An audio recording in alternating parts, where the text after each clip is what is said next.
This is what your leather handbag looks like before it's sewn together. The body of the bag is just one long piece that then gets stitched inside out and flipped at the very end. Let me show you what I mean. So here I have the body of the bag pretty much completely finished from Italian leather, and right now I'm going to rivet those two pieces together on each end using a double cap rivet. Now that's going to help get it inside out, ready for stitching to get completed on the ends before we flip it right side out. I know that's kind of hard to follow, hard to make sense of, but I'll show you. So here I'm riveting the other side using the same thing. I like to use antique brass hardware. It is steel hardware, but it's made to look like antique brass. I just think it adds a little bit of a nice touch to it. You'll see a little bit more of that toward the end.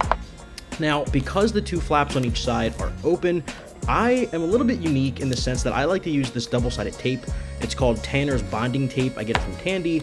This one's just 1/8 of an inch, so I tape them together so it's not all floppy. Some people like to use binder clips.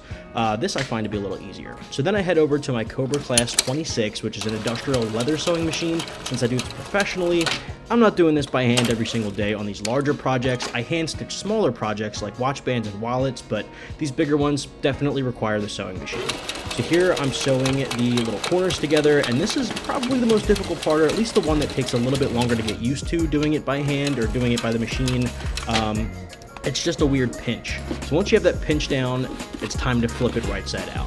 And that's what I'm doing here. The bag is completed, it's just inside out. So we're gonna flip it right side out, and then you kind of see the gray Minerva, which is the Italian leather that I'm using. It might look a little bit green, which it does have a greenish hue to it, but it is a gray Minerva that'll turn a little bit more charcoal gray over time, since this is a really heavily patina-ing leather, if that makes sense. It'll age beautifully. And there you have it. There's dark brown handles, antique brass, flat domed Chicago screws. There's an interior D-ring keychain for you to clip your keys on. Wow, I'm just gonna leave that in there.